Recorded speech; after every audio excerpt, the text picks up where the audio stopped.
बिस्मिल्लाहिर्रहमानिर्रहीम। अस्सलाम वालेकुम नाज़रीन। प्रोग्राम हकीकत क्या है में मैं हूं आपका मेज़बान एहसन हमीद राजा। नाज़रीन, आज हमें स्टूडियोज़ में जो ज्वाइन कर रहे हैं मोहम्मद ज़ाहिद तनवीर, एडवोकेट, प्रेसिडेंट हैं जमात इस्लामी यूथ पीपी 19 रावलपिंडी से। और आज हम बात करेंगे भारत के साथ मुस्तकबिल में कशीदगी का खतरा बढ़ गया है। Chairman joint chief of staff committee इस हवाले से कहते हैं।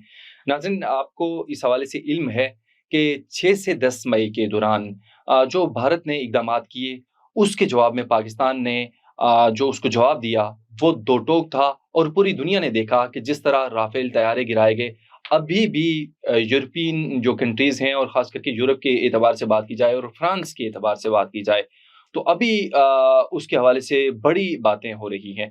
और जो इंडस्ट्री है राफेल की, उस हवाले से जो धचका लगा, वो भी दुनिया ने देखा और वो भी हम सब के सामने है।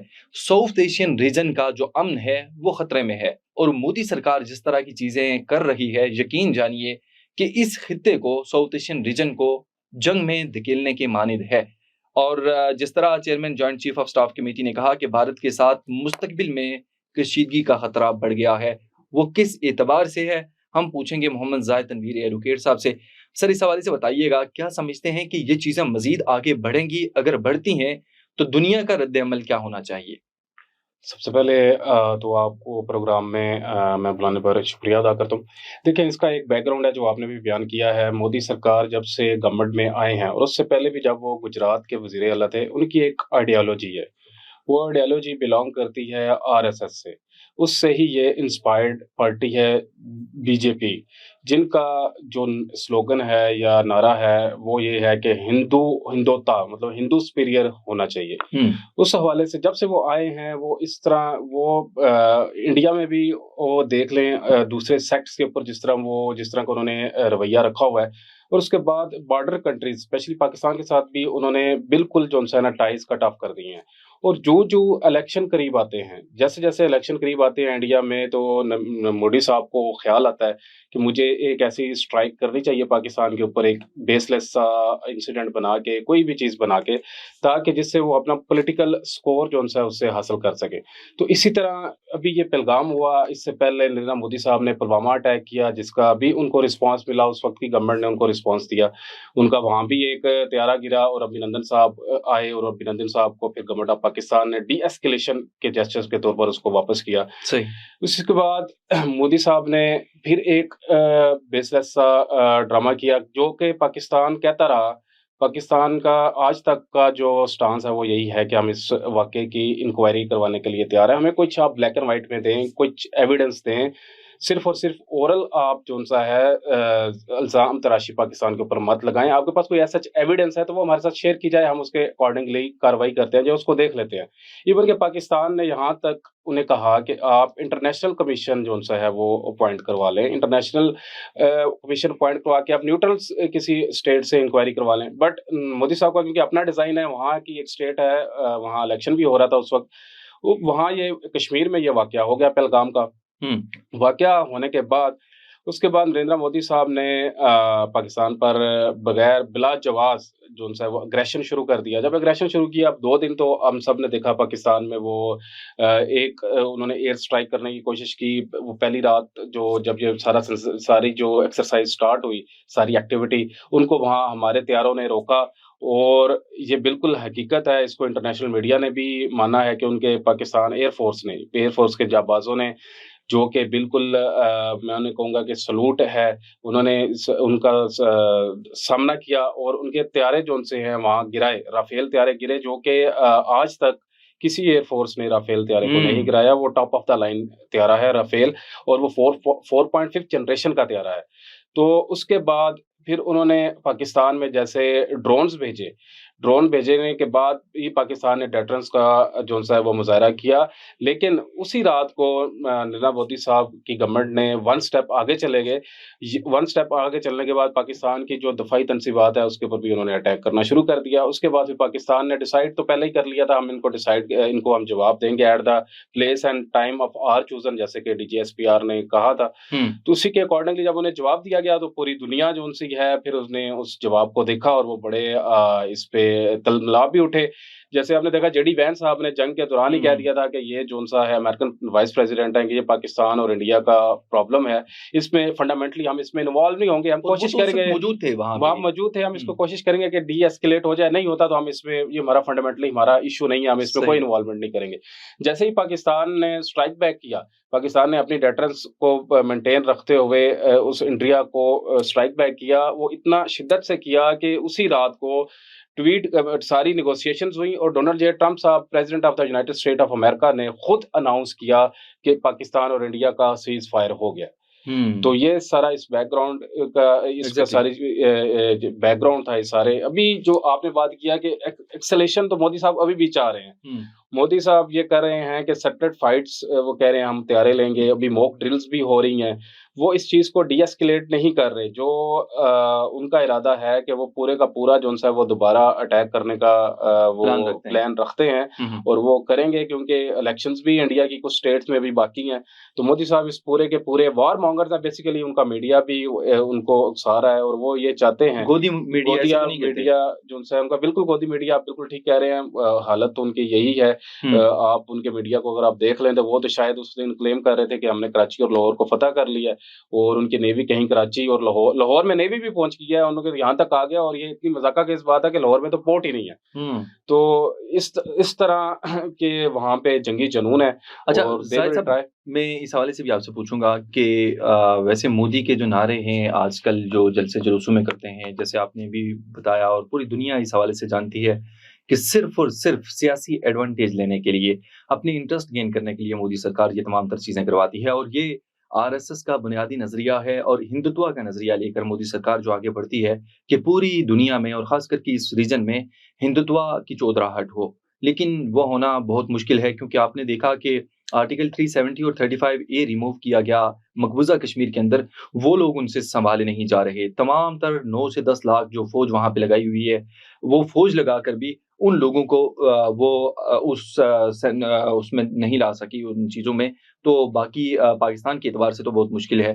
اگر مودی سرکار کے حوالے سے بتایا جائے, جو ہندوتوا نظریہ ہے اور جو سیاست چمکانے کے لیے اپنی چیزیں کرتے ہیں, وہ اینٹی پاکستان, اینٹی کشمیر اور جو بھارت کے اندر مسلمان رہتے ہیں ان کے خلاف مہم چلا کر وہ الیکشن جیتتے ہیں. ابھی بھی انہوں نے جو اس حوالے سے بات چیت کی ہے, انہوں نے کہا ہے کہ پاکستان دھوکے میں نہ رہے, آپریشن سندور ابھی ختم نہیں ہوا. مودی اس حوالے سے پھر دھمکی دے رہے ہیں.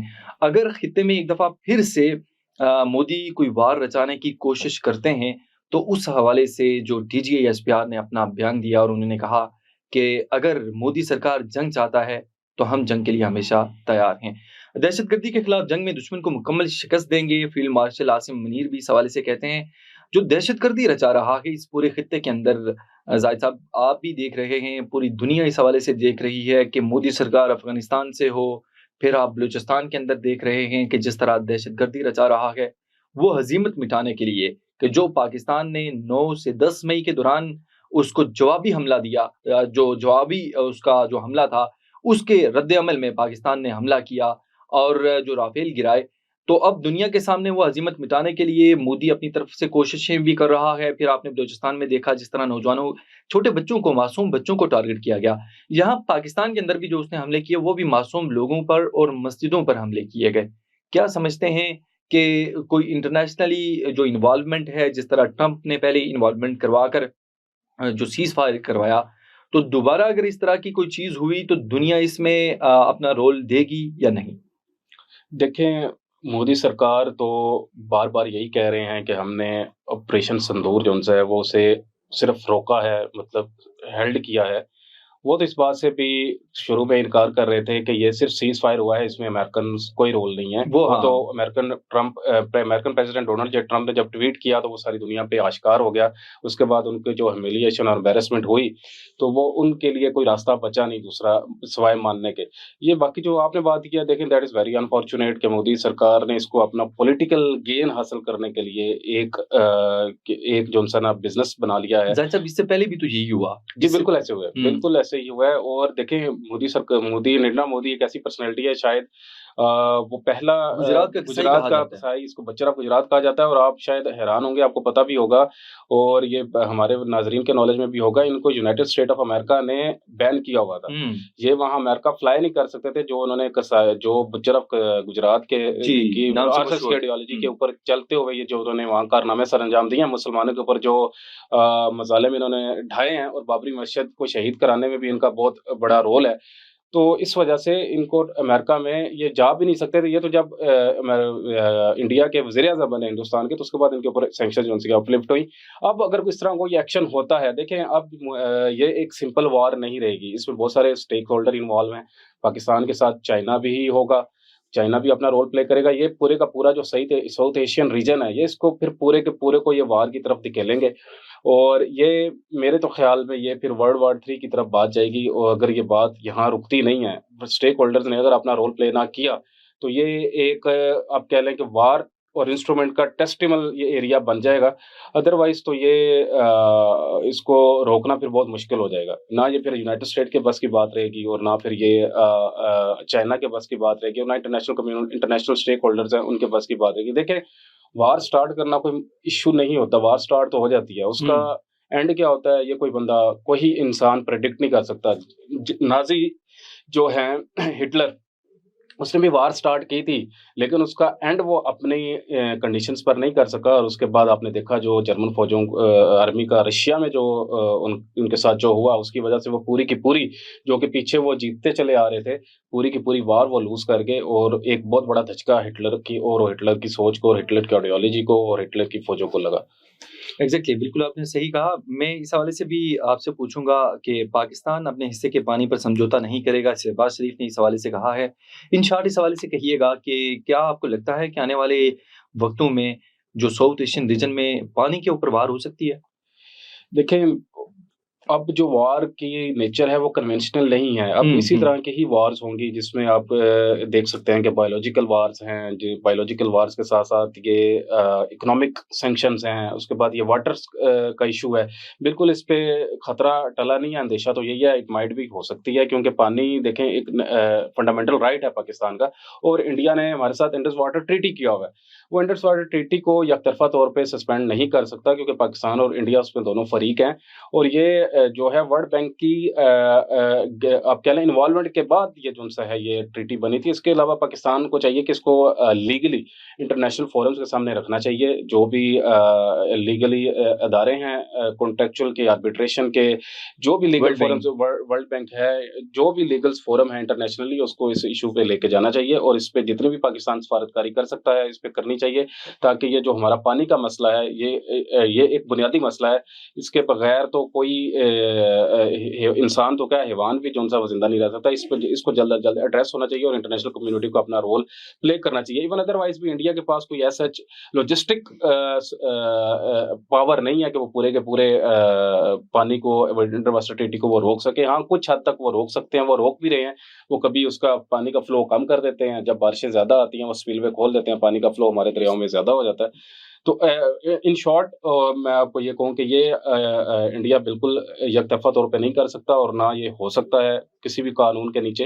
पाकिस्तान को इंटरनेशनल फोरम्स के ऊपर इसको उठाना चाहिए, और भरपूर सफारतखानी करनी चाहिए, और अपने हिस्से का पानी जो-सा है वो इंडिया से लेना चाहिए। अच्छा नाज़रीन, क्योंकि हमारा प्रोग्राम है करंट अफ़ेयर का, तो हम बात करेंगे पाकिस्तान के कुछ सियासी मामलात के हवाले से भी। तो आप जमात इस्लामी यूथ के प्रेज़िडेंट हैं पीपी 19 रावलपिंडी से। मैं इस हवाले से भी आपसे पूछूँगा, लीगल एक्सपर्ट भी हैं।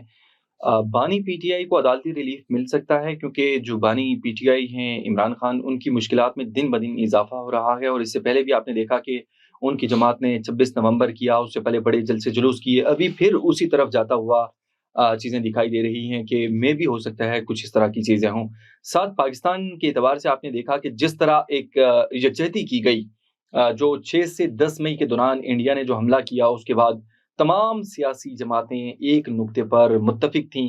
क्या आप समझते हैं कि इसी तरह चीज़ें चलनी चाहिए, या फिर वही धरने और जलसे-जुलूसों की सियासत, रोक-टोक की सियासत, मार-धाड़ की सियासत वो शुरू हो जाए? देखें, पाकिस्तान अभी भी ایک جنگ کی حالت میں ہے، کیونکہ جب تک وہاں انڈیا سے ہمارے ہمسائے ملک سے اگریشن رکتا نہیں ہے، پاکستان جو ہے اسٹیٹ آف وار میں، ایسی اس صورتحال میں تو ایسا کوئی پولیٹیکل ایکٹیویٹی نہیں ہونی چاہیے۔ باقی رہا سوال بانی پی ٹی آئی کا، دیکھیں اس کا سیدھا سا جواب یہ ہے کہ بانی پی ٹی آئی کی جو رہائی ہے وہ ان کے اپنے ہاتھ میں ہے، وہ خود ہی اپنے آپ کو رہا کر سکتے ہیں۔ ادروائز پاکستان میں اس وقت جو عدالتوں کا جو انوائرمنٹ ہے، جس طرح کا لیگل فریم ورک موجود ہے، اسپیشلی 26ویں آئینی ترمیم کے بعد بانی پی ٹی آئی کو عدالتوں سے ریلیف ملنا بہت مشکل ہے۔ جو آکسیجن بانی اس پی کی ٹی آئی ریزن کیا ہے؟ مینز آپ اس حوالے سے زاہد صاحب کیا کہیں گے کہ جو آپ عدالتی جو اقدامات ہیں یا عدالتوں کے حوالے سے کہہ رہے ہیں 26 آئینی ترمیم کے بعد کہ بانی پی ٹی آئی خود کچھ کر سکتے ہیں، وہ جیل کے اندر سے ہو کے کیا کر سکتے ہیں؟ دیکھیں وہ جیل کے اندر سے جو بھی نیگوشیٹس ہو رہی ہیں، جو باتیں ہو رہی، نیگوشیشنز ان کی چل رہی ہیں، جو بھی ابھی کچھ خبریں آ رہی ہیں کہ ان کے معاملات پھر چل رہے ہیں، وہ دیکھیں مذاکرات سے ہی اپنے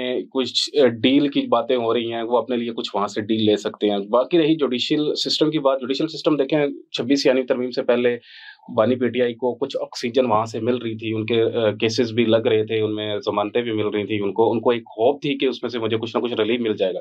لیکن گورنمنٹ نے جب 26ویں یعنی ترمیم کے بعد ان کی وہ آکسیجن جو تھوڑی بہت تھی وہ بند ہو گئی، اب ان کے سارے کیسز سلو ہونا چلے گئے ہیں، سلو ٹریک پہ چلے گئے ہیں۔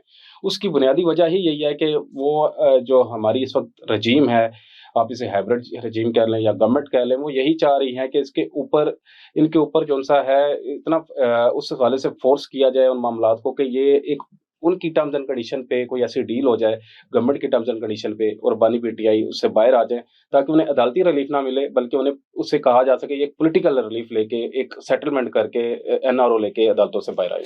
اچھا، جماعت اسلامی کی جو پالیسی ہے اس اعتبار سے میں پوچھوں گا، کیا آپ سمجھتے ہیں کہ سیاسی مفاہمت ضروری ہے؟ اگر ملک کی معیشت کو بہتر کرنا ہے، ان تمام تر چیزوں کو ایک اسٹریم لائن کرنا ہے، تو اس کے لیے سیاسی جو مفاہمت ہے تمام جماعتوں کو ساتھ لے کر چلنے کی، اور اگر ان کیس آپ کسی ایک جماعت کو آپ نے بالکل سائڈ لائن کیا ہوا ہے جو ایک بڑی جماعت کے اعتبار سے کہا جائے، تو کیا ایسے ہی چیزیں چل سکتی ہیں آنے والے وقتوں میں؟ دیکھیں یہ بالکل تمام سیاسی جماعتوں کے ساتھ مفاہمت ہونی چاہیے، یہ ایک چارٹر آف اکانومی جو ایک پیکٹ ہے وہ بھی سائن ہونا چاہیے، اس ٹائم اتحاد کی ضرورت ہے۔ باقی رہی آپ کی بات، دیکھیں کوئی دنیا کا پاکستان تو کیا، دنیا کا کوئی معاشرہ، کوئی سوسائٹی بھی کسی بھی پولیٹیکل پارٹی کو، پاکستان کی جو کوئی بھی پولیٹیکل پارٹی ہو، پاکستان میں تو خیر اپوزیشن میں اس وقت سنگل لارجسٹ پارٹی ہے، کسی کو بھی اس طرح ربو اس میں سسٹم سے نہیں کیا جا سکتا۔ اس کی ریزن یہ ہے کہ یہ جو اپریشن کا نظام ہے، ظلم کا اور بربریت کا نظام ہے، یہ زیادہ دیر چل نہیں سکتا، نہ اس سسٹم کے تحت کوئی معاشرہ، کوئی سوسائٹی، کوئی ملک نہیں چل سکتا۔ یہ ایک ایڈ ہاک سسٹم ہوتا ہے۔ اب جب دنیا کی تاریخ دیکھیں گے، وہ پیس، کنسیلیشن اور مفاہمت کے تحت ہی، اور ایک رول آف لا، ایک کانسٹیٹیوشن کے نیچے ہی قوموں نے ترقی کی ہے، نہ کہ اپریشن سے، ڈکٹیٹرشپ سے اور یہ بربریت سے کسی قوم نے کوئی ترقی نہیں کی۔ زاہد تنویر صاحب، آپ سے اس حوالے سے بھی میں پوچھوں گا، جو جماعت اسلامی کا ایک رول ہے وہ بڑا اہم ہے۔ اس سے پہلے بھی آپ نے دیکھا، اور بہت سارے ہمارے ناظرین کو اس حوالے سے علم ہے کہ جس طرح آپ نے دھرنا دیا، جس طرح آپ نے بڑا اہم رول عام لوگوں کے لیے، عام لوگوں کی پالیٹکس ہوتی ہے، مینز عام لوگوں کے لیے آپ آواز بلند کرتے ہیں، لیکن ایز سچ اس کے جو نتائج ہیں وہ کوئی اچھے نہیں آئے، مینز عام آدمی کے لیے کچھ بہتری نہیں ہوئی۔ ساتھ اگر اسمبلی کی بات کی جائے، سینٹ میں بات کی جائے، آپ کی نمائندگی نہ ہونے کے برابر ہے، جماعت اسلامی کی میں بات کر رہا ہوں۔ تو کیا سمجھتے ہیں آنے والے دنوں میں بھی ایسے ہی رہے گا یا کچھ چینج ہوتا ہوا نظر آ رہا ہے؟ آخر وجہ کیا ہے کہ اتنی بڑی جماعت ہوتے ہوئے آپ کے بڑے بڑے جلسے ہوتے ہیں؟ اگر اسمبلی کے باہر رہ کر، سینٹ سے باہر رہ کر آپ عوام کی نمائندگی اچھے سے کر سکتے ہیں یا نہیں؟ دیکھیں ہم دستور پاکستان کے نیچے جو میکانزم ہے، اسی میکانزم کے تحت، اور دستور جماعت کے نیچے جو میکانزم ہے وہ بھی اسی میکانزم کے انڈر ہی ہے، کانسٹیٹیوشن آف پاکستان کے۔ ہماری پارٹی نے اپنے آپ کو لوگوں کے سامنے الیکشن میں رکھا، الیکشن میں جتنے ہمیں ووٹ ملے وہ آپ سب کو پتہ ہے، لوگوں نے ہمیں بہرحال ایک اپریسیشن تو ہمیں دی۔ اس کے بعد جب تک آپ نے بات کیا سینٹ کی، نیشنل اسمبلی کی، وہاں ہماری سیٹس ہی اتنی ہیں، لیکن ہمارے جب سینیٹر مشتاق احمد خان تھے وہاں موجود تھے، تو ان کی ایک آواز تمام سینیٹرز پہ بھاری تھی، آپ یہ مانیں۔ اور اس کے بعد جماعت اسلامی نے، میں آپ کی اس بات سے اتفاق نہیں کرتا کہ جماعت اسلامی इस्लामी ने जो पब्लिक के लिए, जो लोगों के लिए, जो अवाम के लिए धरने वगैरह दिए, उसका उनको असरात नहीं पहुँचे, बिल्कुल पहुँचे हैं। अभी प्राइम मिनिस्टर ने और गवर्नमेंट ऑफ पाकिस्तान ने पिछले ही कुछ दिनों में 7.69 रुपीस बिजली के यूनिट में कमी की है। वो बिल्कुल हमारे उस धरने की वजह से है, हमारे साथ उनका मुआहदा था, उन्होंने आईपीपीज़ कुछ शट डाउन किए हैं और मज़ीद इस पे चीज़ें और इसमें फ्रेमवर्क हो रहा है। और जो पाकिस्तान के लोगों के लिए जमात इस्लामी अपना दस्तूर के दायरे में रहकर अपना किरदार अदा कर सकती है, वो करती रहेगी। जमात इस्लामी कितनी मुत्तफिक है जो हुकूमती इकदामात हैं उनसे? क्योंकि अभी जो हुकूमत चल रही है उस हवाले से महंगाई भी डेफिनेटली आम आदमी के लिए बहुत हो चुकी है। हुकूमती जितने भी दावे हैं उसके बावजूद महंगाई इस हवाले से थम ना सकी, और साथ अगर मैं इस हवाले से भी आपको फिगर्स बताऊं तो 14 अशिया महंगी हुई हैं। तो क्या डेफिनेटली, क्योंकि उसके बाद तो कोई हमने ना एहतजाज देखा, ना आप रोडों पर आए, ना आपने इस हवाले से, वैसे तो बात की जाती है लेकिन एज सच कोई वो रोल नहीं दिया जाता। इसका मतलब ये हुआ कि आप भी जो मौजूदा हुकूमत है, क्योंकि आप एक अलायंस की हुकूमत चल रही है, आप इनकी सब पॉलिसी से मुत्तफिक हैं? नहीं जी, बिल्कुल ऐसा नहीं है। मैंने जैसे कि पहले ज़िक्र किया है कि हमने बिजली की कीमतों के खिलाफ, महँगाई के खिलाफ लियाकत बाग में एक धरना दिया जिसके समरात अवाम को पहुँचे हैं। हम मज़ीद भी जो आप ज़िक्र कर रहे हैं, महँगाई हो रही है, इन्फ्लेशन हो रही है, हम सब इस पे सफ़र कर रहे हैं। हम मज़ीद इस पे एहतजाज, अपना जो कानूनी हक़ है वो इस्तेमाल करेंगे। गवर्नमेंट से ये मुतालबा करते हैं और करते रहेंगे कि जो इन्फ्लेशन है, महँगाई है, इसको कम किया जाए और लोगों को के लिए आसानियाँ पैदा की जाएँ। ज़ाहिद तनवीर साहब, ये भी मैं आपसे पूछूंगा कि पाकिस्तान की जो सफारती कामयाबियां हैं अभी इस हवाले से, जो वज़ीर आज़म का दौरा था वो तुर्किया का देख सकते हैं आप, साथ आज़रबाईजान का देख सकते हैं, ईरान का, ये तमाम तर दौरे किए गए। और जिस दौरान जंग रही इंडिया के साथ 6 से 10 मई के दौरान, बड़े जो इस तरह के ममालिक हैं जिसमें तुर्किया, आज़रबाईजान और ईरान ने सपोर्ट भी किया। तो क्या आप समझते हैं जो पॉलिसी लेकर अभी शहबाज शरीफ चल रहे हैं और उनकी काबीना लेकर चल रही है, उसे आप सराहते हैं या नहीं? मैं बिल्कुल इसको एप्रिशिएट करता हूँ, ये बिल्कुल होना चाहिए क्योंकि इसकी रीज़न ये है कि इंडिया ने भी अपना एक डेलीगेशन शशि थरूर साहब की अंडर द लीडरशिप उन्होंने वहाँ भेजा हुआ है, हमारा भी डेलीगेशन गया हुआ है। प्राइम मिनिस्टर खुद भी इंटरनेशनल रिलेशंस में और सफारतखारी में जो उनसे वो इन्वॉल्व हो रहे हैं, तो ये बहुत अच्छी बात है, इसको एप्रिशिएट करना चाहिए क्योंकि I don't know, India is also thinking something big. वो कुछ सफारतखारी ऐसी कर रहा है कि वो इससे के नतीजे में कुछ बड़ा अचीव करना चाहता है। ये मैं महसूस कर रहा हूँ, तो हमें भी सफारतकारी करनी चाहिए। हो सकता है कोई जनरल असम्बली का वो सेशन बुला ले और उसमें कोई वोटों बिल्कुल। की और इस तरह की कोई चीज़ वहाँ पे हो, तो हमें बहरहाल इसको मैं एप्रिशिएट करता हूँ। अब प्राइम मिनिस्टर साहब जो ये काम कर रहे हैं, मौजूदा हुकूमत कर रही है, इसको बेहतरीन अंदाज में करना चाहिए। नाज़रीन, मोहम्मद ज़ाहिद तनवीर एडवोकेट साहब को आपने सुना, और जमात इस्लामी के हवाले से जो पॉलिसीज़ हैं उस एतबार से भी आपने इनकी जो राय है और जो इनके इक़दामात हैं जो आम आदमी के लिए उठाए गए वो भी आपने सुने। इस हवाले से अपना फ़ीडबैक लाज़मी दीजिएगा। आज के प्रोग्राम से इतना ही, अगले प्रोग्राम के लिए दीजिए इजाज़त। अल्लाह निगहबान।